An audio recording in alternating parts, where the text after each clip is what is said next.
Good morning, class. I guess you know I'm Elvis, and I got this subject about three-room gas stations of the Mississippi Gulf Coast. Interesting subject. It's kind of intimate, but it kind of tells the history of where we come from, where we've been, and where we're going to. So before I can talk about three-room bathroom, we must go back into the past. And that past is post-Civil War.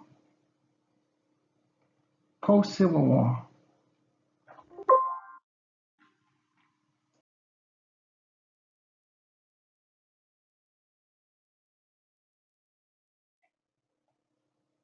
During this period of time, this is the South after the Civil War, the Reconstruction period starts. Farms and the plantation were destroyed. Fifth of the white population gone, dead. 4 million African Americans freed. It's just a bad place. Everybody was in probably PTSD stage, hurt. All that you put your heart in, and then you end up being the losing end of the battle. But what you losing in or what? You're fighting your brothers and sisters, cousins, and uncles. So in reality, it's almost like a feud that end up somebody winning, someone dying. So this would appear going on. During this time, they had uh, millions of blacks that was enslaved during this time. Now the table's been flipped, and you're all on an equal stage, an equal footing, according to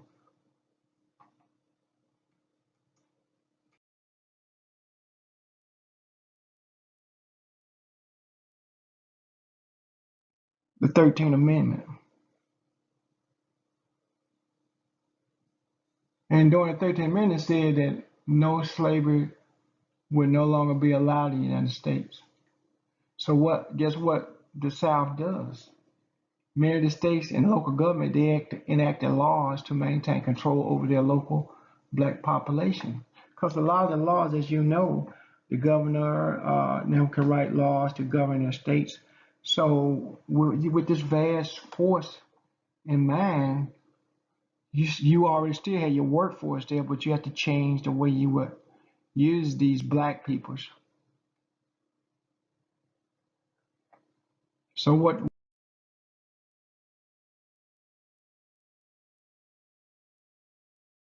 do you do? These laws was enacted called Jim Crow laws. They was enacted in 1865, and they went all the way to 1868. People still practicing them up to 1868. And what was the law used for? It was used to marginalize certain race of people called African Americans, or some may call them Negroes, and color folks. And so during this here time, these people, a lot of them can read or write, but they had been a part of America, part of the construction of America, the growth of America. And so uh, it was very difficult during that time for, someone to come to you. First you were their master, and now you're equal. It was very difficult. So it was easy to understand why they enact these laws. They had to have some control over their destiny.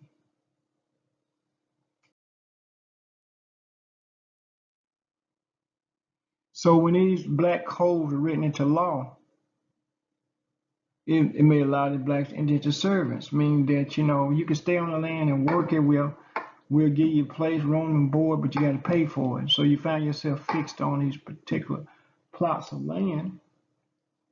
It was difficult. It was hard work. And then, but since you were equal, but now we got to put laws in place to at least separate us from you all.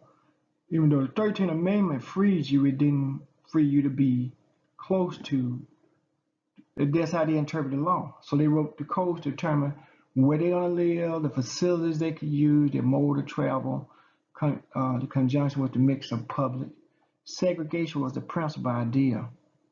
So you think about it. If you go back to the three-room bathroom, it's easy to understand how they got there because they were separated always. I'm doing a lot of southern states, always a separation in everything, whether it's food, eating out, restaurants, and places like that.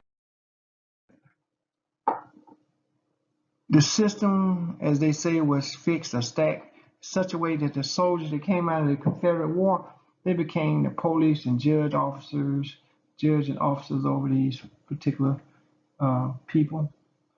And the system was it almost made it impossible for a Negro to win any court case or anything uh, against a white person during that time. It's almost like being Hispanic coming from Mexico. And you came on here illegally, so if somebody commit a crime against you, you can't go to court because if you go to court, we're going to deport you anyway. Whether you're a woman, you get raped, or whatever, somebody beat you out of money, that's it. You bring yourself forward, the law's going to rule against you most times. So in this particular case, in this particular era, this is what the system was. Everybody understood it, blacks understood it. They were stuck over here in America. And so guess what? America was their home. And they were hoping that someone cared enough about them to treat them what the 13th Amendment says. You know, the 13th Amendment don't give you no respect. It's just saying you're a free slave. Now, all the other stuff you really have to earn.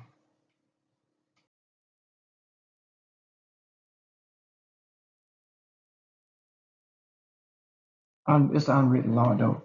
In the early 1800s, many large cities, they started taking on a lot of the freed slaves. And in some way, the Jim Crow law wasn't bad in a sense, but some people took it to another level. Many Negroes, they said they found freedom in moving to larger cities. And as the population grew, you know, you got some people gonna get disenfranchised. They said they're taking all the jobs. You heard that before, right? They're taking all the jobs and then they go in the same bathroom together. So they had to really ratchet down what the Negroes could do and what they cannot do and all. So they had a whole list of laws. And as the population grew, many white settlers demanded more laws to restrict their opportunities. So if you restrict their opportunity, then you'll have more opportunities as a white man. So as you see, these are the southern states, Confederate States of America. In Western territories were the red. United States of America, they considered those blue parts. And the green part were like border states between United States and the South.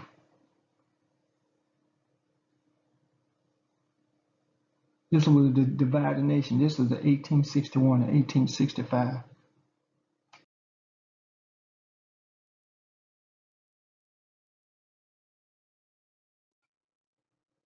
And as you see, some of the Jim Crow laws, they cover so much. Water fountains separate, restaurants separate, restrooms separate. Going to the rear colored seating in the rear buses when that time came, when they had automobile transportation. Some signs said no Negroes, no dogs, no Mexicans. They put us in the same state, or the Negroes in the same state as dogs and Mexicans too. It's not that no one was intelligent and they didn't learn anything. And you know they could distinguish a man between an animal. It's just that I'm going to put you in these particular states. And they said not all people, there's some people that was bitter and hateful and whatever the particular reason. It was easy to find a reason to be hateful.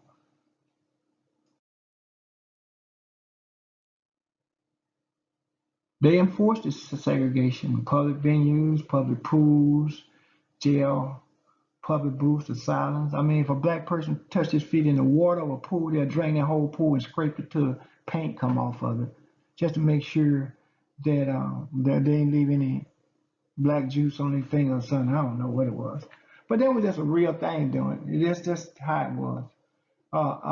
Other states they mandated that textbooks be separate from blacks. That meaning that books came top down. So if a white person owned a book, it went around to the black folks. And during that time, I was in some of the schools too. We always had old books came from the local area, but when the white schools got new books, we got the old books. It wasn't vice versa. Then you could never take a black book and give it to a white school. And they said here in some cities, a black person could swear on the Bible of a white person in court. Even in the grave, as I remember here in Biloxi, Mississippi, when black folk died on one side of the track, that's where all the blacks died. On the left side, if you're going west along the tracks, all whites were buried on the left side of the tracks. Right now, my dad is buried over there now on the white side, but it's not a white or black now. But during that time, that was Jim Crow. People didn't want to get buried, and even my wife, when she was in the military, this as a side note, that she was in on burial detail, and when a white person died and you was on detail, they didn't want you to touch the coffin or anything. Only thing you could do is do the 21 gun salute. But they didn't want people even in death. They wanted to separate us even in death. And as a Christian, or if you believe in the Bible, there ain't no blacks or white in heaven, just people, human beings. And so a lot of times things get twisted in them on this earth with human beings. And not everyone like that. Some of the best folks I ever met was white. Some of the many people I ever met were black. So it ain't,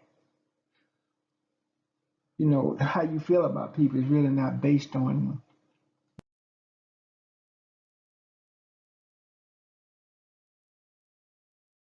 color of their skin, but the kind of person that they are. And like I said, with the 3-room bathroom, it's particular, and I went to find some pictures. I only saw one, and but you really couldn't tell much on it. That most of these places has been torn down or destroyed, but this was a common sign that you could see here. And during that year, 1964, there was President Kennedy got killed in, I think it was 63, and that kind of pushed it. And then these 3 people that died in Mississippi, 2 white guys, a Jewish and a white guy and a black guy, they got killed in Mississippi by 2 brothers. And really it was originally about 19 guys, but three in the end, they got tried. But people started getting upset in America because those white guys died. And just in general, when a white person died for a cause, then it's understandable that it must be something that's out of whack, because why would you kill a white guy when they're trying to just protest? But they did. They murdered these guys, and they found their body in this ravine area. So in the end, those put in motion things that touch people's heart. To see the plight that white and black both died the same thing. They spilled the same blood. And so President Johnson during this time, he enacted this law because we had deep divisions in America, and we supposed to be the home of the free, land of the free, home of the brave. And we doing stuff like this. This is just one little small thing. Busing from everything you could think of, from the dentist office to you in the bathroom to the most intimate things. It was separation. That's only in man's head. Because right now, the state of America is the opposite of that. And America was just as great now as it ever been. And that's in integration. And so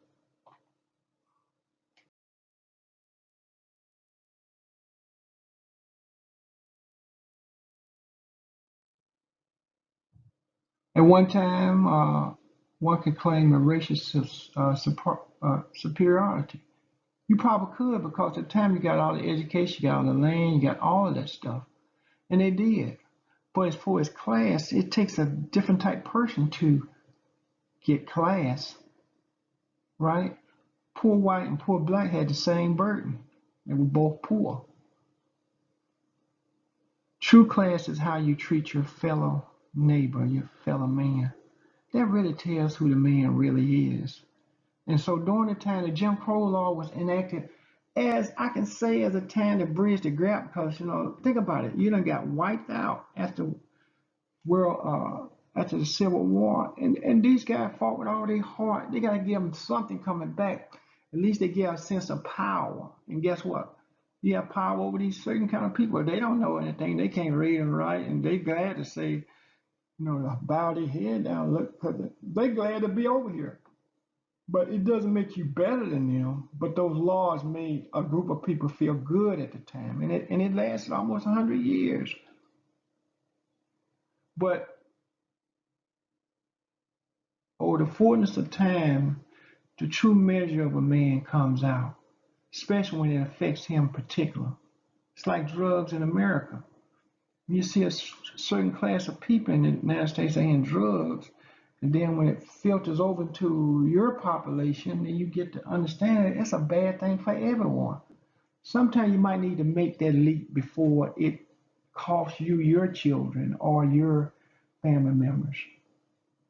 And so I like to thank God for the whites in America that helped lead us into freedom. Blacks and blacks outcried about that, but the whites which had a heart, they put forth these laws along with us as support, and those things came about.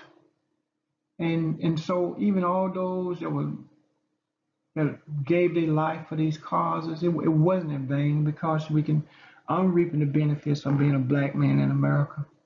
And white America is reaping the benefits of peace, peace also in their lives. And some may even have black family members or son-in-law or daughter-in-law or something like that. But we all both lost a lot. But in the end, we can remove the one on the right side, which is colored, and only look at men's and ladies. That's what the true state of America is, men and ladies. Thank you.